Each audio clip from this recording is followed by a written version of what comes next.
happy to note that unless we work with communities and ensure it's a win-win for both, we don't actually do that. And hopefully at the end of all of this, we'll have a secure natural heritage of India. Not very long ago, we met in a spare bedroom in my house, and you can see what's happened in 17 years, how old I've become. But anyway, we formed the Wildlife Trust of India, trying to do a few things a little differently. And as one of them mentioned, this has really grown over the years, and we do work across quite a few regions of India, not all of India, but in certain areas like the Northeast, like the Himalayas, parts of Himalayas, Western Himalayas, the Gangetic Plains, some parts of Central India, and the Southern Ghats, the Eastern and Western Ghats, we do a lot of work, as we do in marine. I did say in my opening lecture, I think, that we believe in a cyclical world, and the fact that to make difference to animals or the natural ecosystem, you need to work perhaps on many things. Just by working on one aspect, you don't really get the whole. Yeah? Somebody gave a presentation on an elephant and the various ways of looking at it, vis-a-vis the blind men feeling the elephant. Like that, animal rights people, animal welfare people, wildlife conservation people, all feel different parts of the animal and come to different conclusions. But we rarely try to use a variety of ways to tackle a problem. First ideas, we've got about 7 ideas, which we call big ideas in our organization. And one of them was to secure land. Many of you are from India, I don't need to tell you that. I can see many of you are not from India. And the crushing reality of 1.2 billion people is something that makes me lose sleep. If I leave something for my next generation, it will be land, or a house, a roof for my sons or daughters if I have. For animals, if they are indeed creatures who you wish to leave something for, it will be land. They won't be land very much longer. Mark Twain, I believe, said in America that when you see land, buy it or grab it, I forget. In America you grab things, right? So when you see land, you grab it. They ain't making it no more, right? So if you want to give something to animals, you need to give them land first. So we did want to give land 1% outside the critical protected area systems of India. 1% in India is a hell of a lot of land, so that's a great vision to have through your lifetime to achieve that. Then individual animal rescue. Nowhere in human conservation or in human welfare do we feel that if the population of the human species is fine, or the population of India is fine, you can lose your grandfather, and to hell with that. We never say that. But when it comes to animals, I am a wildlife biologist by training, and some of you I can see in the organization are. We say that that's fine. As long as the population is fine, don't waste your time on the individual. But we strongly believe against that notion. I think a progressive wildlife conservation, not animal welfare, animal rights, wildlife conservation movement must acknowledge the individual right of the animal within the population, within the ecosystem. And that would be a progressive manner of thinking. And we use that basic principle in wildlife rescue. We also recover population of selected threatened species where we think we can make a difference. I'm not going to read the whole thing, but the point is, we try to go beyond the tiger, elephant, rhino syndrome in India, which actually completely takes up most of our mind space in terms of wildlife. So we do work on the wild buffalo, of which I think I have a slide, and I'll refer to it then, or the Kashmir stag, the hangul, or the whale shark.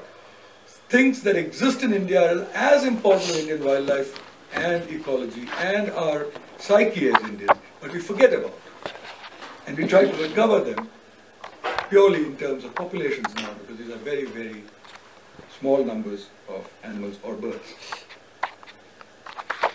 We also do enforcement of law, and those of you who know my earlier history, you would know that I spent a lot of years in this, trying to catch crooks who used to smuggle ivory from India. In fact, a year or two of my life I spent undercover in China and Japan, in those days when I could run around catching crooks. It was great fun, a lot of adrenaline. Then I realized that I have to do other things in life, you know, to get the elephant conserved as a whole. But unless you have a stick in a country of 1.2 billion people, the carrots alone do not work. So we do a lot with actual enforcement agencies, with lawyers, but not just what Jessima talked about in terms of talking to them, but actually I have boys and girls here who actually go out and make those raids, you know, go undercover, break the gangs, get them into court, and then we fight court cases. At any stage there are about 20 or 27 cases that we fight to bring them to book. We also do some short, very short aid at critical junctures. If any of you were in the whole, what was that, 2, I think, just when that started, there was a wonderful story of hornbills and beaks, which was really a very, very small intervention that we did by providing fiberglass beaks to tribals who had used that for 2,000 years. But we seem to have made a real dent in that society. Sometimes very, very small actions work as well. We run campaigns, and again I'll come to 1 or 2 examples in the main body of my talk, so I will not dwell here, but not just talking to children, but we run very focused, targeted campaigns, and I'll just give you examples. And finally, we work with certain key communities, long term, we're talking 10, 15, 20 years, right, to reduce the dependence on wildlife, on animals, and on the habitats that animals require. Forget the time span. I think we tried to make an animation, it didn't work very well, but nevertheless, let me just tell you something that we consider as milestones that we've done over these 15 odd years. It's been a little more than 15 actually, 16 years. So we have, specifically for enforcement and training, we have addressed the frontline forest guard, who nobody talks to. People talk to their officers, but I'm talking about people who actually walk the forest. Forest officers never walk the forest, or almost never. They go in jeeps. The people who walk the forest are the forest guards or the watchers, the temporary watchers. And we have trained and equipped more than 12,000 of them in more than 100 protected areas of India over these 15 years or 14 years. And with their help have actually curbed some wildlife crime in and around those sanctuaries. We also insure, although we are not the government of India, we insure 17,000 frontline forest staff of India, so they can go out and protect animals, knowing that their life is also protected. That if something happens to them, and unfortunately a lot happens to them, because we pay out between 20 and 30 every year insurances. So things are happening to the people who work to protect animals, who we do not sometimes look at. So we do that as well. Right from day one, we have been working in a policy arena as well. I'll come to the on-ground projects as well, but in CITES, we've been dealing with it using a number of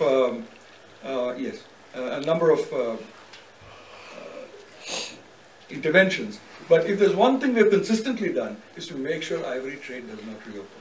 I don't know whether some of my Botswanan colleagues who were in the morning session are here, but as I said, when I opposed Botswana and South Africa for many, many years as government of India, as advisor to Indian government, when I used to first go to Southern Africa, they used to think I had horns, because they thought I was harming their development. Because I have great friends there, but I still philosophically can never allow ivory trade. I think it's repugnant to society to kill elephants for their teeth. And that's my point of view. And at least we fought very hard as India, and for many, many years stalled the Southern African ivory trade initiative. I referred to the hornbill beak thing of Nishi tribes. I'm not going to get into it because my colleagues have done it. Or very recently, if you look at the last one, about a year or two ago, we heard that Amur falcons migrating from parts of Russia to Southern Africa, stopping by in India, were being killed in the hundreds of thousands by the Nagas. And there are a number of organizations that are involved in making sure that this was stopped. But I remember meeting the Chief Minister early on, and he told me, he said, Vivek, what can we do? We are Nagas. Everybody tells us that we eat everything. So what do you think about it? So I said, Mr. Chief Minister, there are two ways to approach this problem. One is admit that you eat everything and do nothing about it because nothing can be done because you're a Naga. Or second, admit that you're eating everything because you can't get away from reality and they do eat everything, right? But do something. And I said, if you even save one bird, people will say, what a man this man is. He's chief minister in Naga and he saved a bird because he eat everything normally.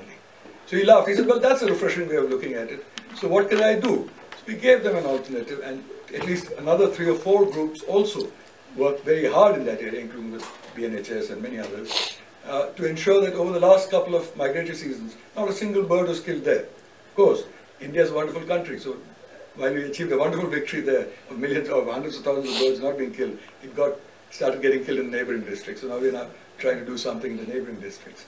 But what I'm trying to say is some of these long-standing tribal beliefs can also be changed, or Indian beliefs.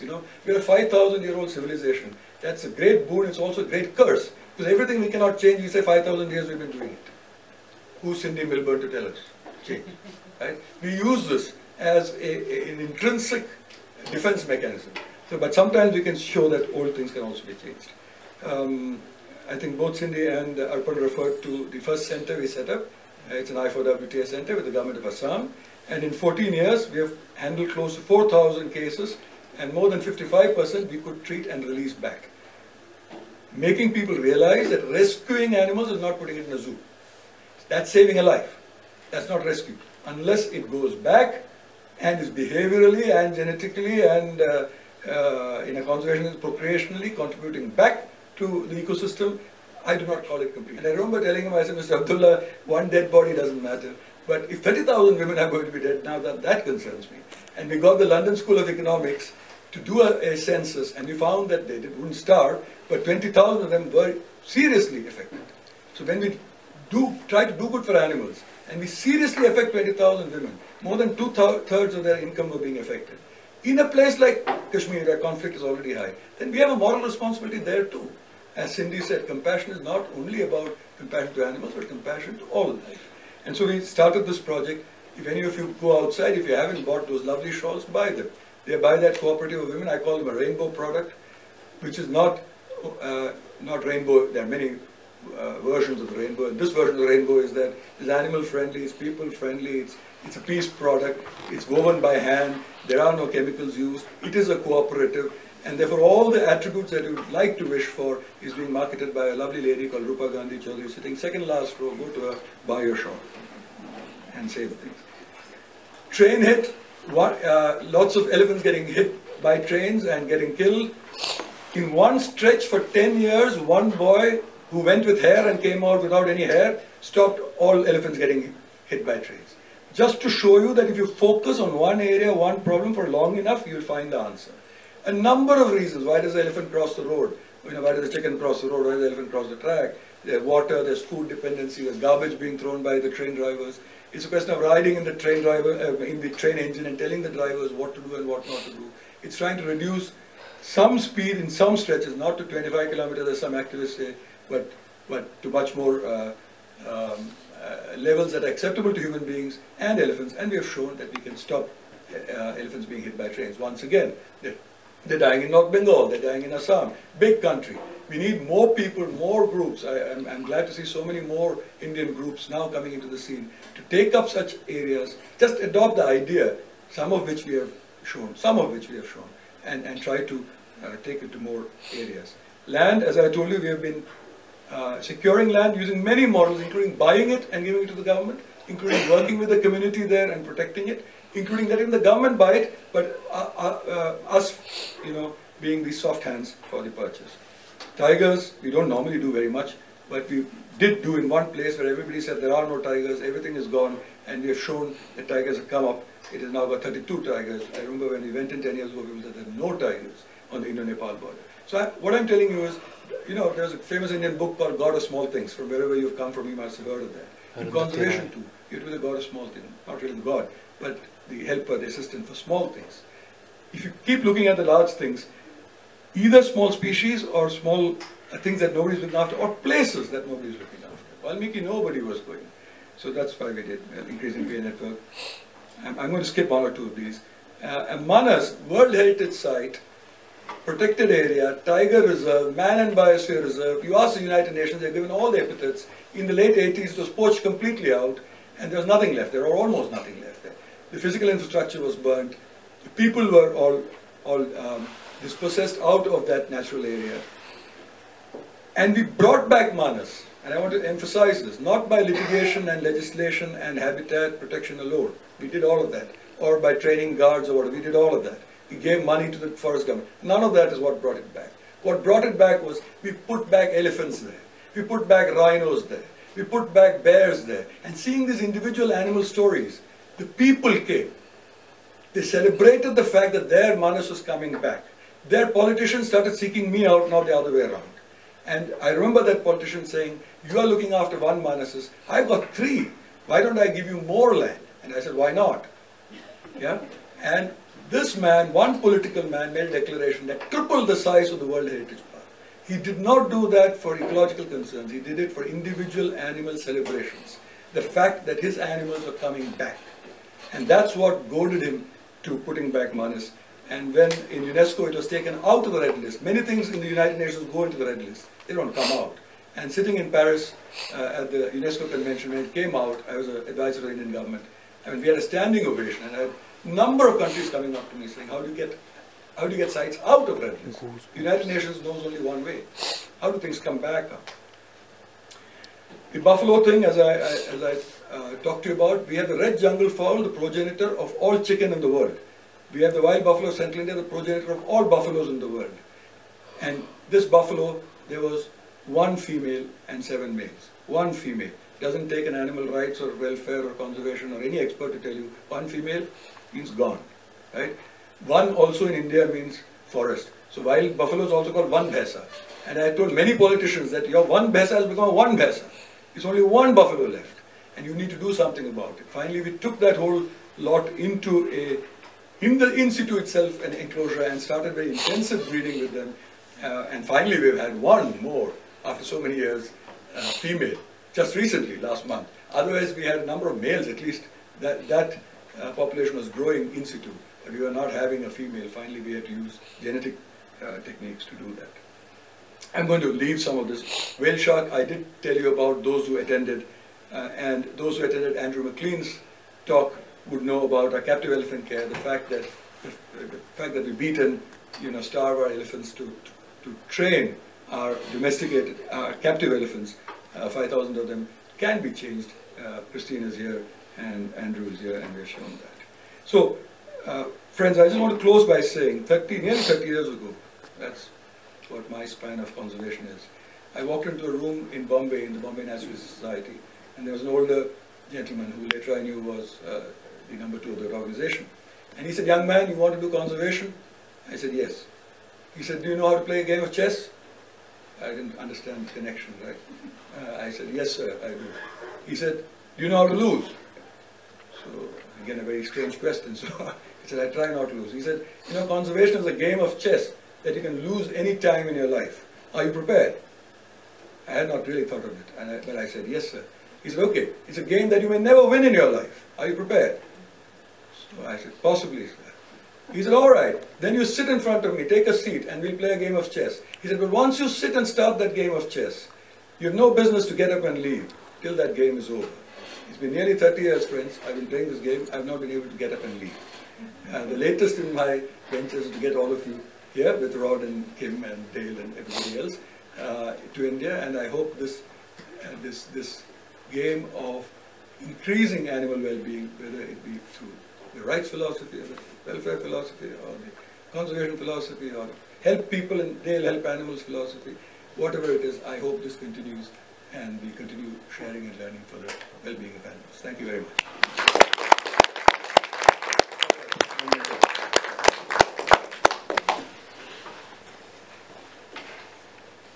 I can't stop grinning. It was that thrilling a talk, but questions please.